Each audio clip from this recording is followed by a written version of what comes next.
Katika siku za hivi karibuni kumekuwa na uvumi ya kwamba tarehe 27 mwezi huu wa 9 itakuwa ni siku ya unyakuo.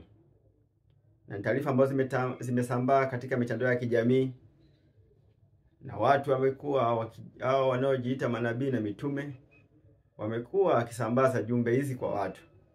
Na hata watu wamekuwa na hofu ya kwamba je, ikiwa tarehe 27 ni siku ya unyakuo, mimi nitakuwaje?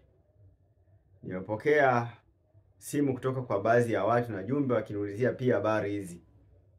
Lakini ukweli ni kwamba Yesu mwenyewe ndiye anayejua na ndiye aliyetuambia katika Injili ya Yohana sura ya 14 mstari wa 1 mpaka wa 3 ya kwamba msifadhaike mioyoni mwenu. Nami nawaambia ninyi mnaonisikiza sasa, kwa taarifa iwayo yote, acha kufadhaika katika moyo wako. Yesu alisema msifadhaike mioyoni mwenu. Mnamwamini Mungu, niamini na mimi. Nyumbani mwa Baba yangu mna makao mengi, kama sivyo ningeliwaambia. Mimi nakwenda kuandalia mahali. Nikisha kuandalia mahali, nitakuja niwachukue, ili mimi nilipo nani muwepo. Mpendwa, kwa kauli hii ya Yesu Kristo, hakuna atakayenyakuliwa katika saa ambayo wengi wanadhani. Hakuna atakayenyakuliwa kama ambavyo wengi wanaita kwa siri. Badala yake ni hivi: Yesu aliyekwenda mbinguni alikwenda kuandaa mahali. Atakapopanda, amesema atakuja atuchukue. Kwa hiyo hakuna yeyote atakayekwenda mbinguni, ila sisi tutapelekwa na Yesu. Hakuna atakayekwenda peke yake mbinguni. Yesu atakuja kutuchukua kwenda mbinguni.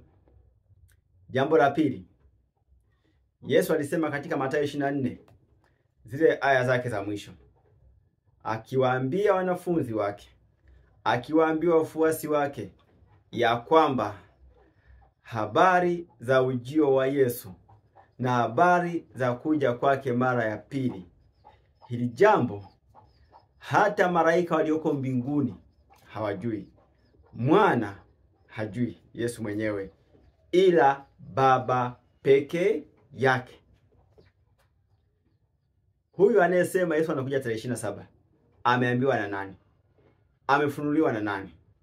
Ikiwa maandiko yamenyamaza habari za ujio wa Yesu Kristo mara ya pili, huyu anayevumisha habari za mwisho wa dunia, anayevumisha habari za unyakuo ya kwamba tarehe 27 mwezi wa 9 2025 hii, yeye habari hizi amezipata wapi?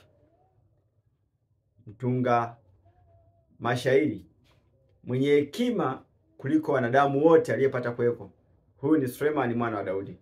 Katika kitabu cha Mithali sura ya 30 mstari wa 5 na wa 6 anasema, kila neno la Mungu limehakikishwa, yeye ni ngao yao wamwaminio. Usiongeze neno lolote katika maneno yake, asija akakulaumu ukaonekana uongo. Ikiwa unaongeza neno ambalo lipo nje ya neno la Mungu, ikiwa utasema neno, iwe ni unabii, iwe ni mafunuo, iwe ni maono, kinyume na neno la Mungu, maandiko yanaweka wazi ya kwamba wewe mwongo, wewe ni mwongo. Kwa hiyo ndio maana zamani hizi Yesu alisema kutakuwa na mitume na manabii wengi wa uongo, nao watawadanganya wengi, yumkini hata waliowateule. Je, umedanganyika? Je, haujadanganyika? Njia pekee ya wewe kuwa salama, kuto kuchukuliwa na mafundisho ya uongo, kuto kuchukuliwa na upepo wa mafundisho ya uongo, ni kusimama katika neno la Mungu na neno la Mungu peke yake. Mpendwa mtazamaji, napenda nikutie moyo. Dalili zote ziko wazi. Yesu alielezea habari za matetemeko, habari za njaa, habari za vita, habari za magonjwa ya milipuko, habari za kupatwa kwa mwezi, kupatwa kwa jua, nyota kudondoka, habari za manabii wa uongo, mitume wa uongo, habari za miujiza itakayoletwa na shetani. Haya yote ndiyo dalili na ishara ya kwamba Yesu anarudi tena. Unapoyaona haya, komboe wakati. Ukweli ni kwamba Yesu anakuja, lakini unyakuo hautakuwa wasiri. Hautakuwa wasiri. Mtume Paulo aliandika katika Thessalonike wa kwanza sura ya 4 mstari wa 13 mpaka wa 16. Ukisoma anaeleza wazi ya kwamba sitaki mpate nanyi kuwa watu wenye huzuni kama ambavyo watu wasioamini walivyo na huzuni. Ni kwamba hatutalala sote. Paulo anasema nawaambia ninyi siri, hatutalala sote. Kufumba na kufumbua, parapanda italia, na malaika na Bwana mwenyewe watakuja, watashuka kutoka mbinguni, na mwaliko wa malaika mkuu na parapanda ya Mungu.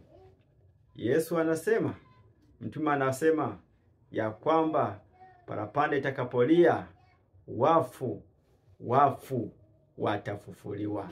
Hawa ni watakatifu ndio watakaoisikia hii parapanda. Na wakiisha fufuliwa hao, kisha watabadilishwa, na wale watakatifu walio hai ambao watakuwa bado wako hai, hawa nao watanyakuliwa wamlaki Bwana hewani.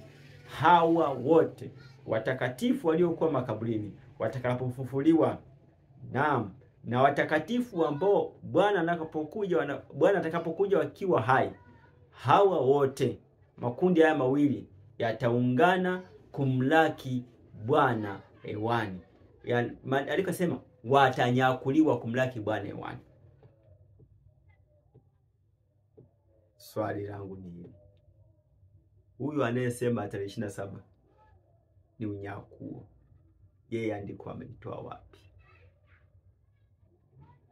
Msichukuliwe na upepo wa mafundisho ya uongo. Someni maandiko. Habari njema ni hii: Yesu anakuja. Yesu anakuja. Tuko mwisho, karibu na mwisho. Jiandae kwa umilele. Muda sio rafiki. Wekeza kwa umilele.